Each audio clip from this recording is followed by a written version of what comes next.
Floricanto.digital presenta.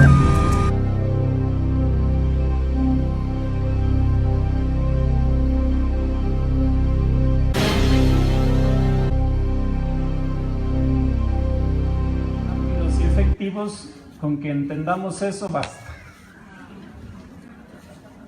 Esa, digamos, tiene que ser la nota esencial. Si se graban eso ustedes y lo entienden y se convencen de eso, habremos entendido todo. Por eso desde un principio quise yo ponerlo. Ahora en el transcurso del tema vamos a ver de dónde salió esa frase. Esa frase no es mía, pero creo yo que sintetiza muy bien el objetivo de este tema. El tema tiene un punto de partida. En el Evangelio tenemos dos textos que son, digámoslo así, una referencia inmediata para nuestro quehacer. El primero de ellos es el texto de Marcos 16:15, donde dice: vayan por todo el mundo y anuncien la buena noticia a toda la creación. El verbo está en imperativo. O sea, es una cualidad del verbo que no podemos omitir.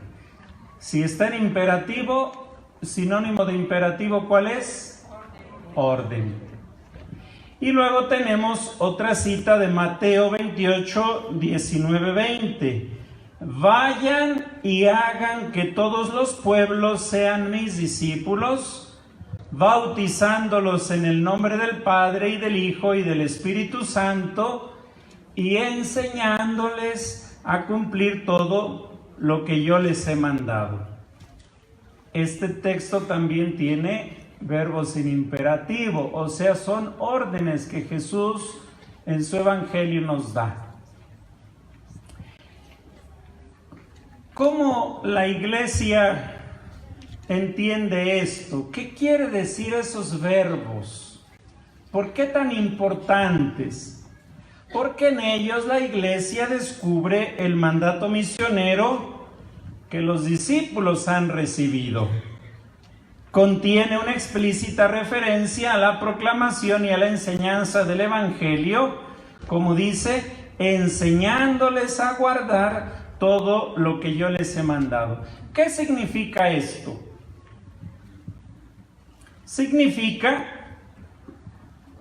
que tenemos que realizar la traditio evangelii, es decir, el anuncio y la transmisión del Evangelio. Dice Orígenes, un padre de la Iglesia, que esto es fuerza de Dios para la salvación de todo el que cree. ¿Qué cosa es el Evangelio? La fuerza de Dios para la salvación de todo el que cree, y que en última instancia se identifica con Jesucristo. O sea, que cuando nosotros escuchamos de Jesús ese mandato, vayan y anuncien, vayan y enseñen, no tenemos otra cosa que hacer sino compartir con aquel que no conoce a Jesucristo la persona de Jesucristo. Es decir, yo lo tengo y te lo comparto. ¿Sí? Eso es el anuncio del Evangelio. Al hablar de Evangelio, por eso no podemos pensar solo en un libro, en una doctrina.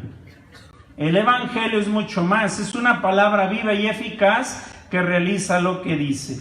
No es un sistema de artículos de fe y de preceptos morales, ni mucho menos un programa político, sino, ayúdenme, una persona que es Jesucristo como palabra definitiva de Dios hecho hombre. Eso es el Evangelio, una persona viva que me interpela, que me habla, que me escucha, que me entiende, en esa, digamos, relación. El Evangelio entonces es Evangelio de Jesucristo, no solamente tiene como contenido a Jesucristo, mucho más, este último es a través del Espíritu Santo también el promotor y el sujeto primario de su anuncio, de su transmisión. planteo aquí 4 preguntas que nos pudieran que nos ayuden de tal manera que podamos entender esto con mayor razón. ¿Cuál es la primera pregunta? Vaya pregunta. ¿Cómo hemos asumido este mandato como iglesia? Segunda pregunta. Culturales y religiosos, ¿cómo lo estamos haciendo? Es claro y es cierto que no lo podemos seguir haciendo como se hacía en el siglo I, en el siglo II, en el siglo III y así sucesivamente. Hoy hay cambios. Los obispos llaman un cambio de época y todo lo que significa. ¿Cómo lo estamos haciendo? Vale la pena que hoy nos preguntemos eso y a esta pregunta pretende responder el tema. Tercera pregunta. El ímpetu de la nueva evangelización, ¿de qué manera nos interpela? Fíjense, tan importante ha sido la nueva evangelización que nuestros obispos, el Papa ha convocado a un sínodo, ¿se acuerdan? Y de ahí surgió un gran documento, un regalo de Dios para la iglesia que estamos estudiando y estamos conociendo, que se llama, díganme cómo se llama. Bueno, ese es antes. La alegría del Evangelio.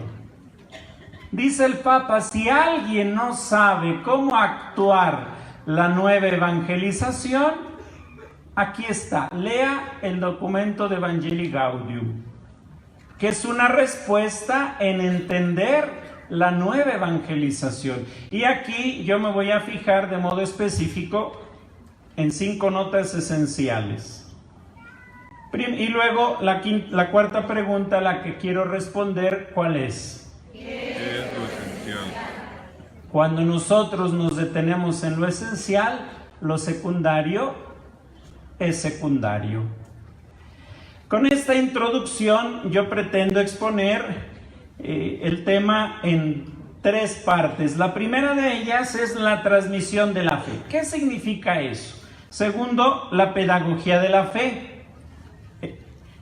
Tercero, 5 notas esenciales de un nuevo método en la iniciación cristiana. Cuando me refiero a nuevo, no significa que yo venga a cambiarles la manera. Nuevo es un adjetivo, no es un sustantivo. Y al ser adjetivo, tiene o ayuda al sustantivo a la cualidad. Cuando decimos que una cosa es nueva, no cuando la cambio, sino cuando descubro aquella realidad que la hace ser. ¿Cómo definimos lo nuevo? Es difícil definir lo nuevo. Brilloso, atractivo. Cuando un coche es nuevo, huele bonito, decimos huele a nuevo. Cuando una ropa es nueva, ¿cómo es? Pues tiene los colores originales, no está desteñida. ¿Qué más es lo nuevo? Vistoso, actual, y así podemos elencar otros sinónimos de lo nuevo, las características de lo nuevo. Yo pretendo a partir de Evangelii Gaudium ofrecer 5 notas que nos ayuden a recuperar la novedad en la metodología de la catequesis. No que vayamos a cambiar la catequesis, pero que nosotros a partir de estas 5 notas que el Papa Francisco nos ofrece, podamos ayudarle a la catequesis para que sea nueva. Y finalmente, diré yo unas conclusiones. Pasamos al primero. Si alguien quiere ir siguiendo el documento, estamos en la página 13. ¿Cuál es el objetivo de la transmisión de la fe? Ya decíamos que Orígenes nos decía que es compartir a Jesucristo. La transmisión de la fe es la realización de este encuentro con Jesucristo en el Espíritu Santo para llegar a vivir la experiencia del Padre suyo y nuestro. Yo quisiera que eso lo tengamos en un cuadrito subrayado con letras grandotas en nuestros centros de catequesis y de formación, porque cuando tenemos claro a dónde queremos llegar, no nos perdemos. Si nos convencemos que la transmisión de la fe es la realización de este encuentro con Jesucristo en el Espíritu Santo para llegar a vivir la experiencia del Padre suyo y nuestro, entonces estaremos en concordancia con la Iglesia. Más adelante lo diré más claro: catequizar no es transmitir conocimientos. Transmitir la fe significa crear en cada lugar y en cada tiempo las condiciones para que este encuentro entre los hombres y Jesucristo se realice. La fe como encuentro con la persona de Cristo asume la forma de la relación con Él, el de la memoria de Él. Para no detenerme demasiado, no leeré todo el documento, sino he entresacado de modo que podamos. De todas maneras, ustedes lo tienen. Por eso el Papa Benedicto nos dice en aquella hermosa carta Deus Caritas es, ayúdenme a leer: no se comienza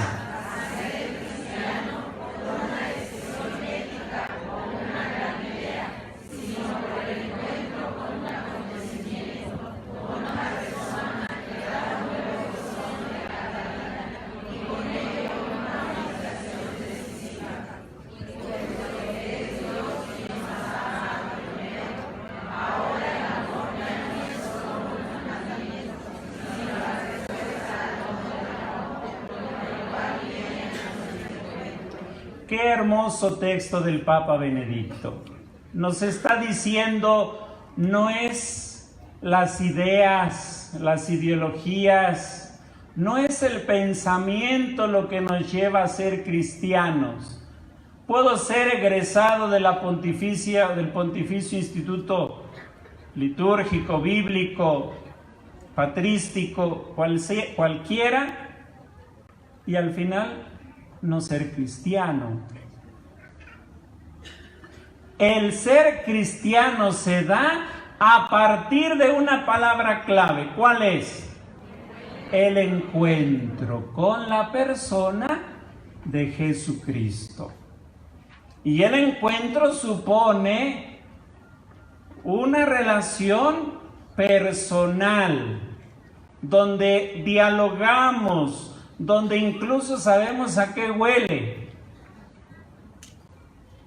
donde conocemos la sonrisa, donde conocemos el tono de voz, donde conocemos usos y costumbres. Yo no puedo decir que conozco a alguien si no sé lo que le gusta, lo que no le gusta, lo que piensa, lo que siente, lo que le duele, sus necesidades. Por eso dice el Papa, si queremos realmente ser cristianos, necesitamos encontrarnos con Jesucristo. El resultado esperado de este encuentro consiste en inserir a los hombres en la relación del Hijo con su Padre. Viene una finalidad muy específica del encuentro, que así como Jesucristo tenía una relación con su Padre, de ese mismo modo la tengamos nosotros, la tengan los cristianos. Llevar por Cristo al Padre en un mismo espíritu. Transmitir la fe en Cristo significa crear las condiciones para una fe pensada, celebrada, vivida y rezada. Esto implica inserir en la vida de la Iglesia.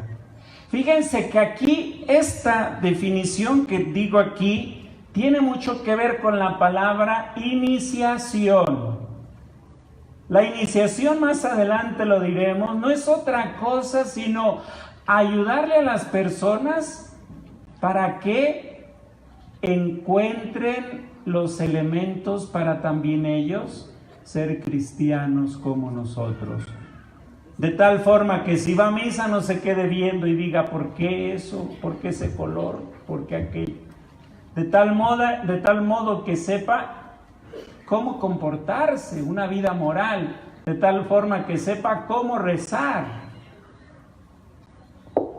Y más allá de aprenderse de memoria las oraciones, que es importante, que sepa dialogar con Dios. Por eso dice, una fe pensada. Dios no nos quiere ilusos, con una fe ciega. Nos dice la carta de Pedro, da razón de nuestra fe y de nuestra esperanza. Es decir, nos quiere pensantes, cristianos pensantes. Una fe celebrada, que sepamos celebrar. Y aquí pudiéramos dar todo un tema sobre qué significa celebrar. Vivida y rezada. Por tanto, la transmisión de la fe es una dinámica muy compleja que implica en modo total la fe de los cristianos y la vida de la iglesia. Ojo, porque entonces está poniendo como característica la vida comunitaria. Y vamos a ver cómo la nueva evangelización apela al contexto comunitario. No es nada más yo y el niño, o el niño y yo catequista, sino tenemos que involucrar a la comunidad. No se puede transmitir aquello de lo que no se cree o lo que no se vive. Sería una incoherencia, incongruencia. La transmisión de la fe no es una acción especializada que pueda ser adjudicada a alguien, a algún grupo, a algún individuo expresamente designado. Es la experiencia de cada cristiano y de toda la iglesia. El Papa Juan Pablo II nos regaló un hermosísimo documento que nunca dejará de ser actual. He querido retomar de ese documento el número 34, también en Ecclesia in America lo repetirá, el Papa Benedicto lo repetirá en Verbum Domini, donde dice, ayúdenme a leer, los fieles laicos, debido a su participación en el oficio profético de Cristo, están plenamente implicados en esta tarea de la Iglesia. Me detengo. ¿Qué significa este enunciado? Que todo cristiano, todo laico, por su bautismo, está implicado. No es entonces una tarea la transmisión de la fe que se refiera solo a los clérigos o a la vida consagrada. Implica a todos los laicos. ¿Y un sinónimo de todos cuál es? No tiene sinónimos. Todos es todos. Continúa diciendo, en concreto, les corresponde testificar cómo la fe, más o menos conscientemente percibida e invocada por todos, constituye la única respuesta plenamente válida a los problemas y expectativas que la vida plantea a cada hombre y a cada sociedad. Esto es un desafío entenderlo. Fíjense, está diciendo la única respuesta. ¿Y si es única, hay otras? No. La única respuesta a los problemas. ¿Qué supone? Dice el Papa, esto será posible si los fieles laicos saben superar en ellos mismos la fractura entre el Evangelio y la vida, recomponiendo en su vida familiar, cotidiana, en el trabajo y en la sociedad, esa unidad de vida que en el Evangelio encuentra inspiración y fuerza para realizarse en plenitud. Otro texto hermosísimo, que creo yo que tenemos casi que aprender de memoria, para que una vez memorizado lo asimilemos. Continúo.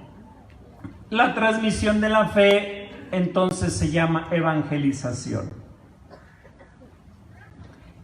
Y la evangelización entonces se entiende como el proceso a través del cual la Iglesia, movida por el Espíritu Santo, anuncia y difunde el Evangelio en todo el mundo. ¿Cómo lo ha hecho la Iglesia? 5 puntos. Primero, impregna y transforma. ¿Qué cosa? La realidad temporal. Segundo, da testimonio. ¿Dónde? Entre los pueblos de la nueva manera de ser y de vivir que se caracteriza a los cristianos. Fíjense que antes, yo no sé si a ustedes les ha pasado, pero la gente reconoce, sobre todo en los ambientes donde no hay muchos cristianos, la gente reconoce. Nosotros vemos un budista y decimos es budista, ¿por qué? Por cómo viste. Vemos un musulmán y decimos es musulmán. Vemos un judío y decimos es judío. Hoy pudiéramos nosotros preguntarnos, si yo me paro en una sociedad plural, ¿la gente sabrá que soy cristiano sin traer sotana y sin traer clerical? Tenemos que estar en grado de que reconozcan que mi sonrisa, que mis pensamientos, que mis sentimientos y mis emociones sean las de un cristiano y no las de otro. Proclama explícitamente el Evangelio. Y lo hace ¿cómo? A través del primer anuncio. Inicia en la fe y en la vida cristiana mediante la catequesis y los sacramentos. Entonces fíjense, ojo, porque la catequesis vendrá a ser una herramienta para lograr ¿qué cosa? La transmisión de la fe. No es la catequesis un fin, es un medio. Y luego dice, alimenta constantemente el don de la comunión. Finalmente suscita continuamente la misión. Estos 5 puntos, 6 puntos, 1, 2, 3, 4, 5, 6 puntitos es como la Iglesia evangeliza. Esto sin duda necesita un método. Somos seres metódicos y necesitamos técnicas, herramientas. La Iglesia lo ha entendido y lo ha llamado como la pedagogía de la fe. Sin duda que aquí habrá muchos que son maestros y entienden perfectamente la pedagogía. ¿Quién es un pedagogo? Aquel que te agarra de la mano y te lleva paso a paso.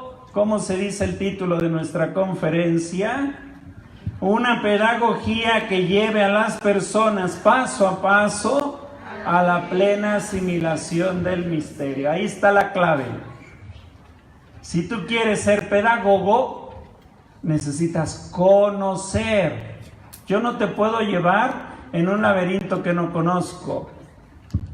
La pedagogía de la fe, en la transmisión de la fe, la transmisión de la fe no se realiza solo con las palabras, sino que exige una relación con Dios a través de la oración, que es la misma fe en acto.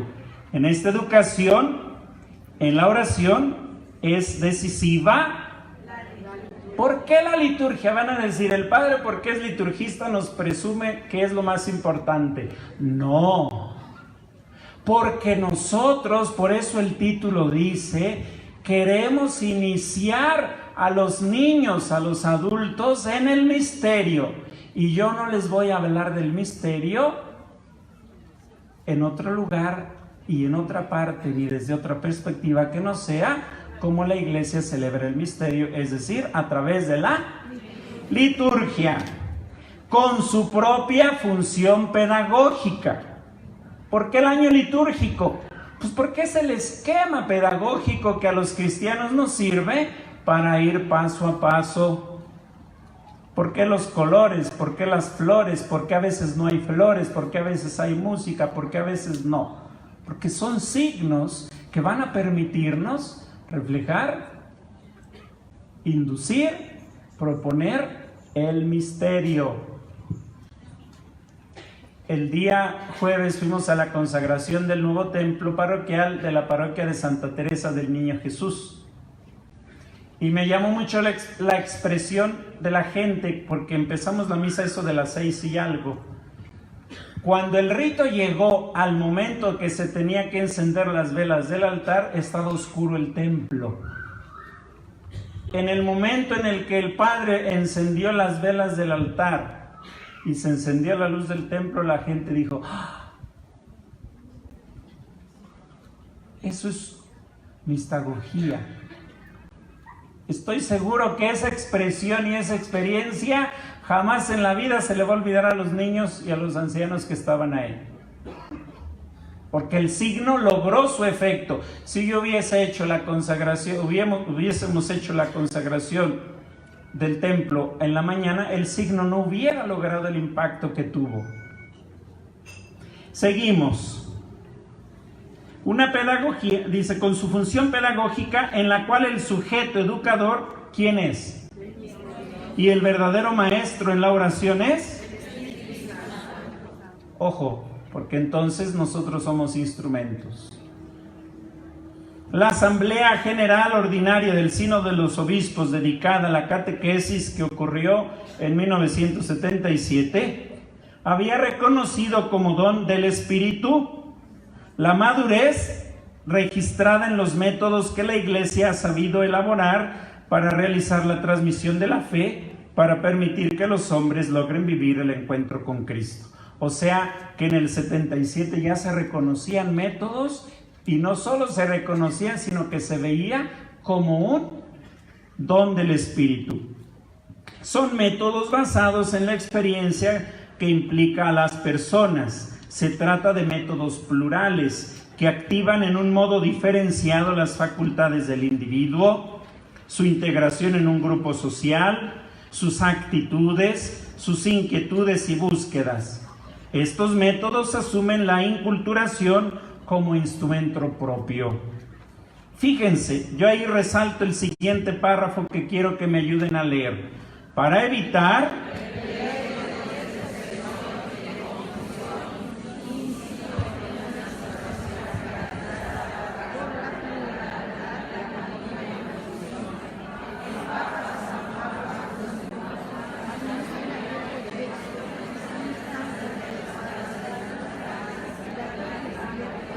Ojo, deténganse. Todo eso lo hizo una regla. Y si es una regla, es legislativa, que se debe observar. Se las leo yo. Dice: la pluralidad de los métodos en la catequesis puede ser signo de vitalidad y de genialidad si cada uno de estos métodos logra interiorizar y hacer suya una ley fundamental, que es la de la doble finalidad, a Dios y al hombre en una única actitud de amor. Y ahí pudiéramos nosotros hacer un examen de conciencia. Si el método que yo utilizo en la catequesis está logrando esto, le pongo palomita y pasa. Si no logra esto, entonces tengo que repensar la metodología que estoy utilizando. El mismo sínodo, al mismo tiempo, el sínodo de los obispos sobre la catequesis se interesó por no desaprovechar los beneficios y valores recibidos de un pasado signado por la preocupación de garantizar una transmisión de la fe sistemática, integral, orgánica y jerarquizada. Por este motivo, el sínodo ha propuesto dos instrumentos fundamentales. ¿Cuáles son? La catequesis y el catecumenado. Gracias a ellos, la Iglesia transmite la fe en modo activo, la siembra en los corazones de los catecúmenos y de los que son catequizados para fecundar una experiencia más profunda. ¿Qué cosa es el catecumenado? El catecumenado se transforma de este modo en un centro fundamental de incremento de la catolicidad y fermento de renovación eclesial. La promoción de estos dos instrumentos, catequesis y catecumenado, debía servir para dar cuerpo a lo que ha sido designado en la expresión pedagogía de la fe. Entonces, catecumenado y catequesis o catequesis y catecumenado son, dice ahí, los elementos que sirven para dar cuerpo a la pedagogía de la fe. Por lo tanto, tengo que conocerlos perfectamente, tengo que saber qué significa. Por eso, dice ahí más adelante, desde el sínodo sobre la catequesis es considerada como, díganme,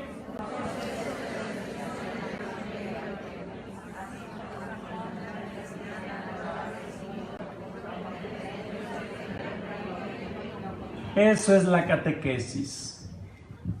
Esa es una definición muy bonita que a mí me gustó, que está en el Directorio General y en el Catecismo de la Iglesia Católica.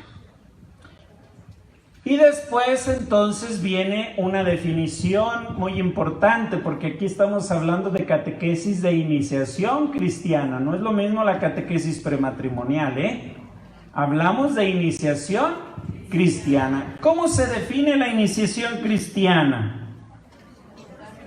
Dice, leemos, la catequesis de iniciación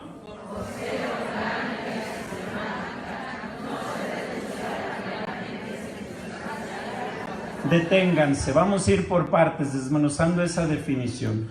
Es orgánica y sistemática. ¿Qué significa esto? Que está de tal forma que quien la recibe entra en un proceso. Primero es el 1 y luego es el 2.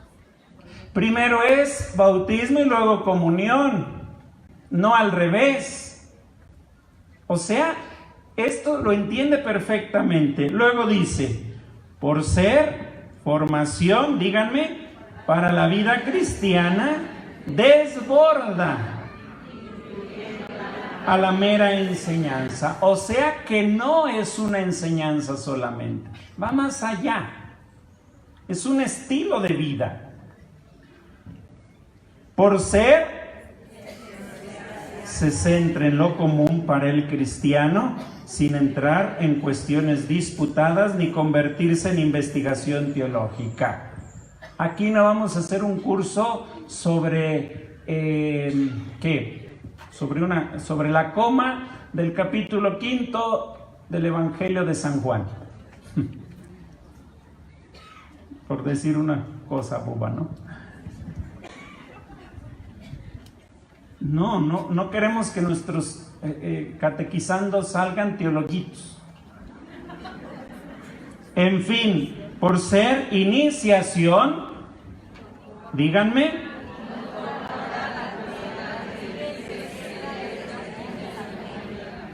que el niño y el que va a la catequesis sepa vivir la fe cristiana, celebrar la fe cristiana y dar testimonio de la fe cristiana. Ejerce, por tanto, al mismo tiempo, tarea de iniciación, educación e instrucción. Esta riqueza inherente al catecumenado de adultos no bautizados ha de inspirar a las demás formas de catequesis. Vamos con el catecumenado. El catecumenado se nos ha entregado como el modelo que la Iglesia ha recientemente asumido para formar a sus procesos en la transmisión de la fe. Y vayan hasta donde dice que la Iglesia ha entendido el catecumenado posbautismal análogamente. ¿Por qué? O más bien, dice, a través de él recuerda constantemente a toda la Iglesia la función de iniciación de la fe. despierta la responsabilidad de toda la comunidad cristiana, pone en el centro de todo el camino el misterio de la Pascua de Cristo, hace de la inculturación el principio del propio funcionamiento pedagógico. Supuesta esta diferencia esencial, se considera ahora algunos elementos del catecumenado bautismal que pueden iluminar el catecumenado posbautismal, porque la mayoría de nuestros niños fueron bautizados chiquitos. Entonces, por eso la Iglesia dice, retomemos los elementos del catecumenado normal para el que no ha sido bautizado y apliquémoslo análogamente en aquellos que están recuperando, digámoslo así, un neocatecumenado. Por eso dice, el catecumenado bautismal señala cuatro cosas. Primero, recuerda constantemente a toda la Iglesia lo fundamental de la iniciación. Es responsabilidad de toda la comunidad cristiana. Ojo, y aquí me detengo. A veces pensamos que la formación en la iniciación cristiana de nuestros hijos es responsabilidad de papás, padrinos y catequistas. No. Fíjense que con el nuevo, el documento, el OICA, el RICA, Ritual de la Iniciación Cristiana de Adultos, una de sus riquezas y valiosidades del documento, ¿cuál es? Que involucra a la comunidad. De tal forma que es en el constante diálogo con la comunidad donde se vive y donde se celebra y se forma y se instruye. Por eso dice la comunidad, el catecúmeno bautismal es responsabilidad de toda la comunidad cristiana. Segundo, tercero, está impregnado por el misterio de la Pascua de Cristo. Cuarto, es lugar inicial de inculturación. Finalmente, la concepción del catecumenado bautismal proporciona a la catequesis posbautismal una dinámica que lleva unas características configuradoras. Ayúdenme a leerlas. Primero, la intensidad e integridad de la formación. Segundo, tercero, especialmente bíblicos y litúrgicos. Finalmente, todo esto nos va a ayudar entonces, como dice el Papa Benedicto, a ayudar a que las personas salgan del desierto de la oscuridad de Dios, del vacío de las almas que ya no tienen conciencia de la dignidad y del rumbo del hombre. Este es el estilo que el mundo tiene derecho a encontrar en la Iglesia, en las comunidades. Dice el Papa Pablo VI, además de la proclamación que podríamos llamar colectiva del Evangelio, conserva toda su validez e importancia esa otra transmisión de persona a persona. La urgencia de comunicar la buena noticia a las masas de hombres no debería hacer olvidar esa forma de anunciar mediante la cual se llega a la conciencia personal del hombre y se deja en ella el influjo de una palabra verdaderamente extraordinaria que se recibe de otro hombre. Entramos entonces con estos dos presupuestos, entendida la transmisión de la fe y la pedagogía de la fe, a las 5 notas esenciales que van a ayudar para que la catequesis recobre su novedad. ¿Cuál es, digámoslo así? Primero digo, la eficacia de los actuales procesos de iniciación para ayudar cada vez más al cristiano a madurar con la acción educadora de nuestras comunidades y asumir en su vida una impronta auténticamente eucarística que les haga capaz de dar razón de su propia esperanza de modo adecuado a nuestra época. Es necesario ser conscientes que, ante esta realidad, no podemos delegar a eventuales caminos escolásticos de educación religiosa la tarea, que nos perdonen las escuelas católicas, porque no les podemos confiar la iniciación cristiana, porque se reduce quizá a teoría, a una cuestión netamente escolástica. ¿A poco no hasta tienen que sacar un 10? Si pasa el examen, entonces puede hacer su primera comunión, y esto vale para todos. Si no pasa el examen, no puede hacer su primera comunión. ¿Y si su capacidad es otra? ¿Su conversión? Y si hubo conversión y no sacó 10, ojo, porque también a nosotros nos interroga. Ajá. La nueva evangelización entonces viene a darle un nuevo brillo. Y ahí les puse al pie de página lo que nuestros obispos han dicho que es la nueva evangelización. Yo me quedo con aquello que dice que la nueva evangelización es imaginar situaciones, lugares de vida, acciones pastorales que permitan a estas personas salir del desierto interior, tener el coraje de introducir el interrogante sobre Dios dentro de este mundo, tener el valor de dar nuevamente cualidad y motivos a la fe de muchas de nuestras iglesias de antigua fundación. Esta es la tarea específica de la nueva evangelización. Nueva evangelización significa reinventar la iglesia. Y esto no quiere decir que vamos a hacer otra. Reinventar significa hacerle recuperar las cualidades de cuando era nueva. ¿Sí? En este sentido, 5 son las notas esenciales de la iniciación cristiana que nos van a permitir esto. La primera de ellas es la querigmática. Fíjense, yo no sé si a ustedes les ha pasado, pero yo pienso que sí. Catequizamos suponiendo que están evangelizados nuestros niños. Y ese es un gravísimo error.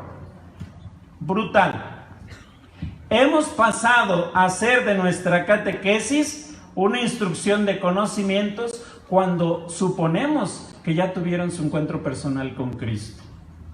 Por eso dice hoy el Papa que la primera nota esencial de la nueva catequesis, ¿cuál tiene que ser?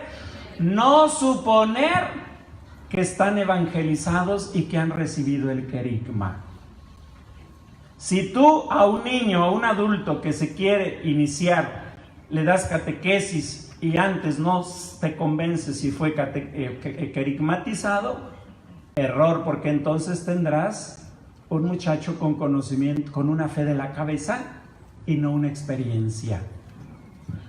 Dice ahí, entonces, se nos invita para recuperar el modo como hagamos de esto.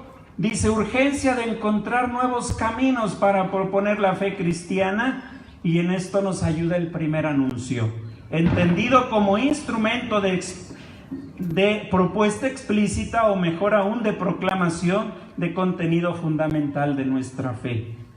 Primer anuncio tiene la finalidad de proclamar el Evangelio y la conversión en general a quien todavía no conoce a Jesucristo. La catequesis distinta del primer anuncio del Evangelio promueve y hace madurar esa conversión inicial, educando en la fe al convertido e incorporando a la comunidad cristiana. Sería útil poner mayor atención en el anuncio del Evangelio, que llama a esa conversión, que la provoca y la sostiene. Hoy, dice el Papa, necesitamos acudir a los nuevos patios de los gentiles, allí donde se mueven. Empecé a dar clases en el conservatorio y uno supondría que todos los que están ahí en una escuela católica al menos saben qué cosa es el bautismo. Y un día me dice un muchacho, padre, ¿qué es el bautismo? Pelé los ojos y los volví a pelar.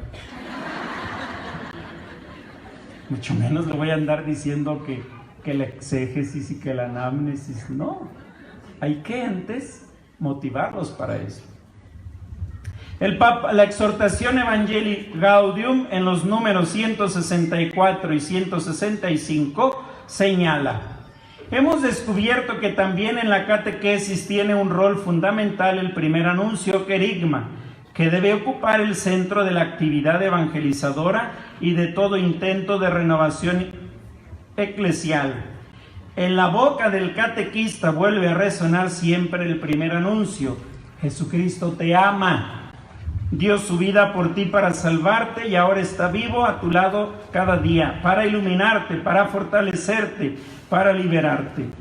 Cuando a este primer anuncio se le llama primero, eso no significa que está al comienzo y después se olvida o se reemplaza por otros contenidos que lo superan.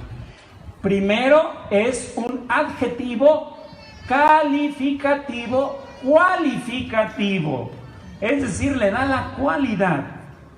A mí hay una parte de este texto que me sorprendió cuando dice: nada hay más sólido, más profundo, más seguro, más denso y más sabio que ese anuncio. Toda formación cristiana es ante todo la profundización del querigma, que se va haciendo carne cada vez mejor, que nunca deja de iluminar la tarea catequética y que permite comprender adecuadamente el sentido de cualquier tema que se desarrolle en la catequesis. Lean y estudien eso a profundidad y van a ver que muchas cosas buenas van a salir. ¿Por qué? Porque dice: la centralidad del querigma demanda ciertas características. ¿Cuáles son?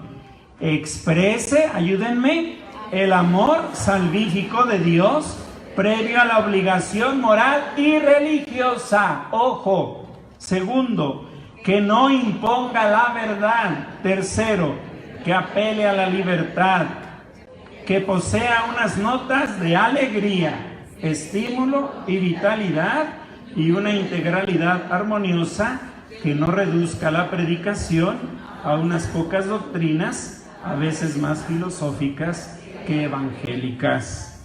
Esto exige al evangelizador ciertas actitudes.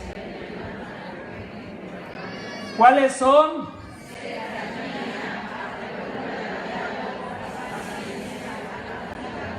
No dice catequistas regañones o regañonas, con cara fea, con cara de Grinch, ¿no? No dice así, dice cercanas, abiertas, pacientes, que acojan y que no condenen. Niño, porque te portaste mal, Dios te va a castigar, te vas a ir al infierno. En este sentido, el ritual de la iniciación cristiana de adultos es el modelo. Estúdienlo, conózcanlo, saboríenlo. Creo yo que es el documento mejor logrado de la reforma litúrgica, el ritual. Segunda nota específica, mistagógica. Y aquí vamos a entrar una palabra griega, la mistagogia. No se traduce de otro modo. Mistagogia es mistagogia. ¿Qué significa? Es la introducción viva en su misterio, en su realidad y acción salvífica que se manifiesta de manera más completa en su muerte y resurrección. La mistagogía es la metodología que permite al pedagogo inducir al niño en los misterios. Por eso el título de la ponencia. Una pedagogía que lleve a las personas paso a paso a la plena asimilación del misterio. Eso significa mistagógica. La necesaria progresividad de la experiencia formativa donde interviene toda la comunidad y una valoración de los signos litúrgicos de la iniciación cristiana. Que el niño entienda, conozca y guste del aceite, por ejemplo, en la confirmación. ¿Por qué de olivo? ¿Por qué perfumado? ¿Por qué en la cabeza? Que el niño sepa el significado del rito que celebra, pero no desde una teoría, sino desde la experiencia de gustar de la liturgia, de gustar del canto, de por qué arrodillarse, de por qué sentarse, de por qué el Padre viene de rojo, de por qué nos damos la paz y no le corro todos los niños a darle la paz al Padre, del por qué entender agua y no otra cosa, de por qué entender vino, de por qué entender pan y no tortillas. La mistagogía entonces tiene tres características según Sacramentum Caritatis, y ya me apuro porque ya se nos está acabando el tiempo. la interpretación de los ritos a la luz de los acontecimientos salvíficos según la tradición viva de la Iglesia. Yo no voy a interpretar el signo de la paz desde la nueva onda de ¿qué onda? No, el signo de la paz no es un choque de manos. Segundo, la catequesis mistagógica ha de introducir en el significado de los contenidos del rito. Que el niño entienda el rito. Y desde que sepa qué cosa es un rito, porque siempre lo tengo que hacer así, catequista, es que hay que ayudarle a entender el valor del rito. La catequesis mistagógica debe despertar y educar la sensibilidad de los fieles en el lenguaje de los signos y gestos que, unidos a la palabra, constituyen el rito. Finalmente, la catequesis mistagógica ha de enseñar el significado de los ritos en relación con la vida cristiana en todas las facetas, con el trabajo y los compromisos, el pensamiento y el afecto, la actividad y el descanso. El resultado final de la mistagogia es tomar conciencia de que la propia vida se transforma progresivamente por los santos misterios que se celebran. En esta plaza, aquí en este lugar, un 8 de mayo del 2008, en mí ocurrió un rito que hoy me tiene aquí. ¿Cómo se llamó ese rito? Ordenación sacerdotal. O sea que el rito condiciona lo que viene después de que pasa, querámoslo o no. Y eso es necesario entenderlo y vivirlo. Un rito, la diferencia entre casarse y no casarse, es que vivimos igual, dicen los que no se quieren casar. No, hay una gran diferencia. El rito debe transformar. El problema es que no logramos ver la dimensionalidad de los ritos y se nos quedan como acciones repetitivas que hasta cierto punto tengo que cumplir. Y no. La mistagogia, para realizar, dice, en nuestras comunidades eclesiales esta tarea educativa, aquí viene el reto. Hay que contar con formadores bien preparados. O sea que los primeros que deben de saborear los ritos son ustedes. En este sentido y sobre todo, se entiende y se justifica el título de esta ponencia. Ayúdenme a leerlo.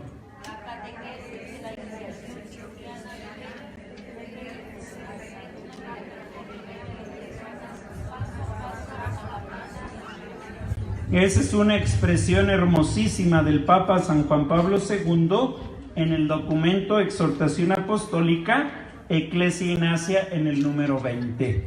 Grábenselo y memorícenselo y entiéndanlo, porque esta es la metodología para hoy. Tercera característica, ahí hay un error en los folletos, corríjanlo. Dice en la vida, no es en la vida, dice en la vía. Corríjanle por favor. En la vía de la belleza, la vía pulcritudinis, nos dice el Papa Benedicto. ¿Qué significa esta nota? Que tenemos que valernos de la belleza para catequizar. ¿Y dónde encontramos la belleza? En las bellas artes. ¿Cuáles son las bellas artes? Díganme. Pintura, danza, música, pues literatura y pues, bueno, la poesía y la escultura.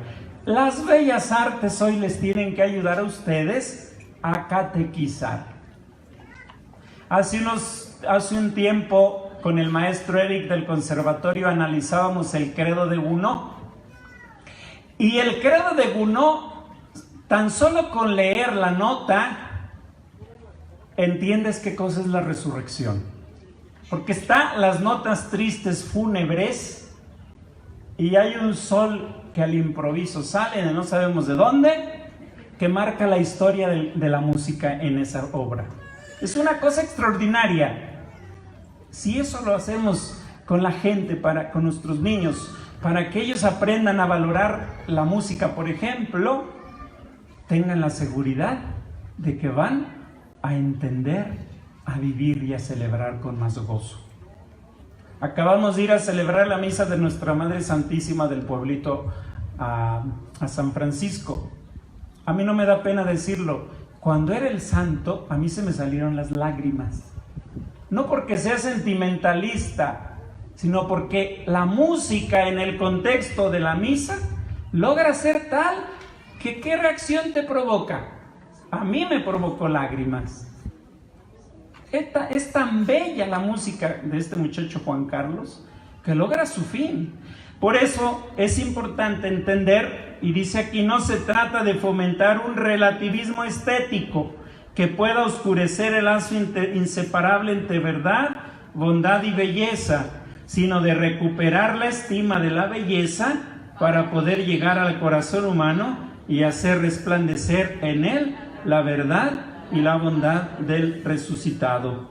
Es deseable que cada iglesia particular aliente el uso de las artes. Es necesario un nuevo lenguaje parabólico. ¿Cómo hablaba Jesús? En parábolas, y hoy siguen siendo actuales. Necesitamos inventar parábolas, fábulas, mensajitos, historietas. Hay que atreverse a encontrar los nuevos signos, los nuevos símbolos, una nueva carne para la transmisión de la palabra, las formas diversas de belleza que se valoran en los diferentes ámbitos culturales e incluso aquellos modos no convencionales de belleza, como la música hoy, de algunos nuevos estilos. Debemos aprovechar las bellas artes, sean una herramienta que nos permita adentrar a los catequizandos en el misterio. Cuarta característica, personal. Y aquí nos dice el Papa, necesitamos aprender el arte del acompañamiento, de tal forma que desde su experiencia de acompañamiento conozcan los procesos donde campea la prudencia, la capacidad de comprensión, el arte de esperar, la docilidad al espíritu para cuidar entre todos a las ovejas que se nos confían de los lobos que intentan disgregar el rebaño. Necesitamos ejercitarnos en el arte de escuchar, que es más que oír. Oír no pongo atención, escuchar pongo atención. Esto supone dos cosas, comunicación y escucha. Requiere que conozcamos a nuestros niños, requiere que los entendamos, requiere que vayamos más allá de una sola clase, un solo tema. Solo a partir de esta escucha respetuosa y compasiva se pueden encontrar los caminos de un genuino crecimiento, despertar el deseo del ideal cristiano, las ansias de responder plenamente al amor de Dios y el anhelo de desarrollar lo mejor que Dios ha sembrado en la propia vida. ¿Por qué pasamos muchas veces tanto tiempo en internet? ¿Por qué? Porque se ha hecho un vicio a partir de que no hay espacios para dialogar. Hoy no dialogamos, hoy no escuchamos.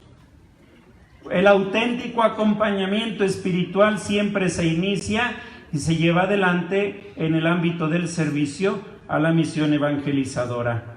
Esto supone la formación y el cuidado con que deberá no solo sostener a los evangelizadores ya en acción, sino llamar a nuevas fuerzas.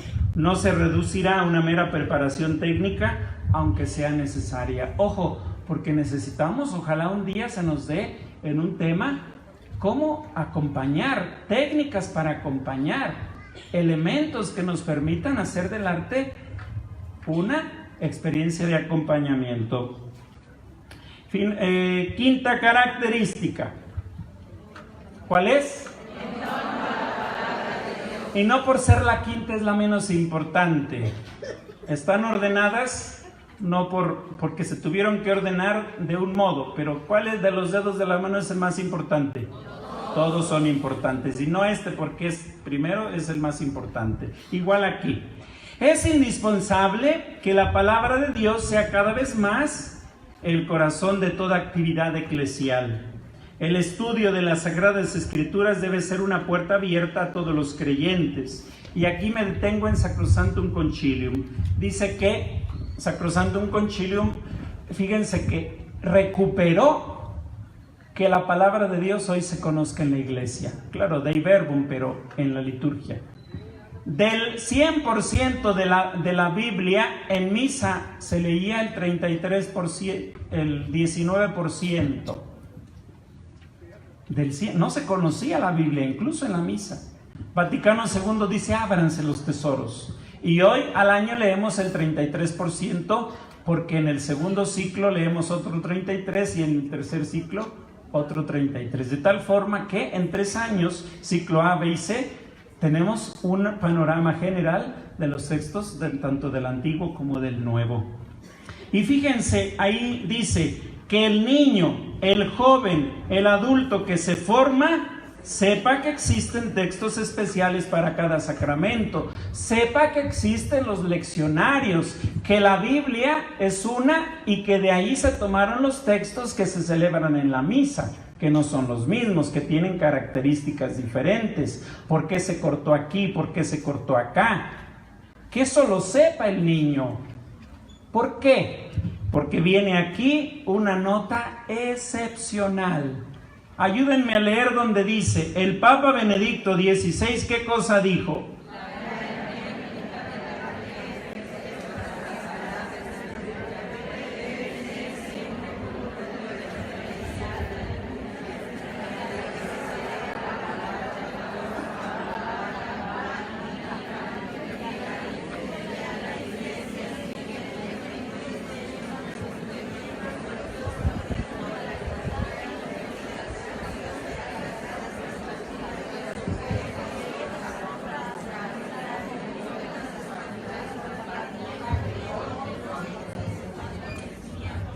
Eso es para ponerlo en letras de oro. Entender que la Biblia se interpreta en la liturgia y su metodología para interpretar un texto se llama contexto litúrgico. No es lo mismo leer un texto en el aula de clases a leerlo en la misa. Y el lugar propio de interpretación es la liturgia. ¿Por qué? Porque un texto puede decir lo mismo o no en un funeral que en un bautizo. Las circunstancias son diferentes. Eso es clave entenderlo, porque la clave dice, la liturgia utiliza el mismo método que utilizó Jesucristo. ¿Cuál es? Hoy, en el Evangelio de Lucas, cuando va a la sinagoga. ¿Qué cosa dijo? Hoy se ha cumplido. ¿Por qué? Porque yo soy el método de interpretación.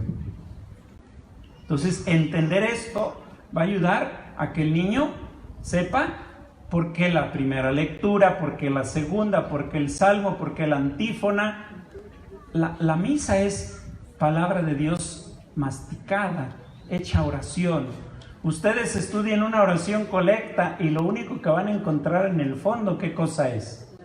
Biblia, hecha oración. Eso hay que entenderlo. Corresponde a los sacerdotes y a los diáconos, sobre todo cuando administran los sacramentos, poner de relieve la unidad que forman palabra y sacramento en el ministerio de la Iglesia. Antes de terminar, leemos ese texto. Cuando se educa,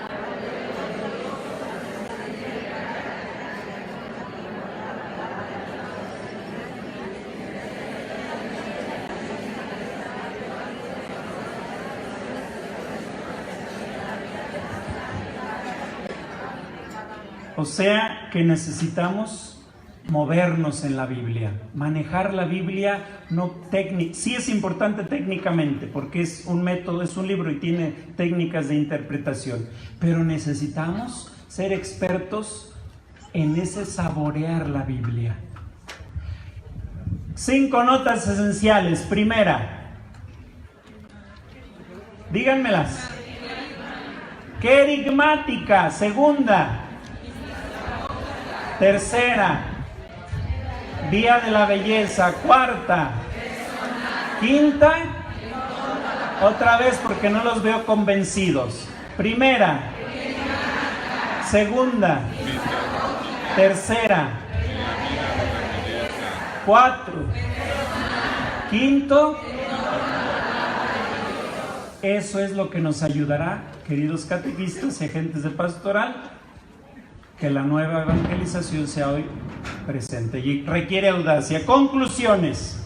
Nos encontramos ante una realidad que exige de cada uno de los responsables de la información cristiana el compromiso serio por asumir el espíritu de la nueva evangelización con seriedad y con valentía.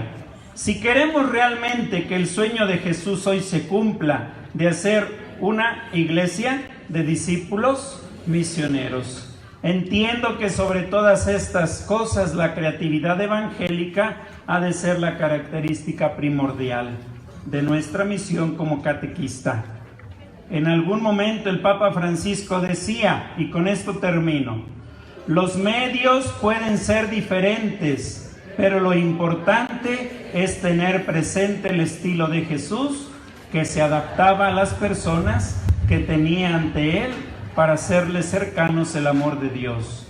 Hay que saber cambiar, adaptarse para hacer el mensaje más cercano, aun cuando es siempre el mismo, porque Dios no cambia, sino que se renueva todas las cosas en él.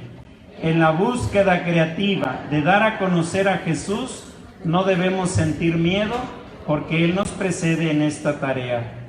Él ya está en el hombre de hoy y ahí nos espera. Muchas gracias.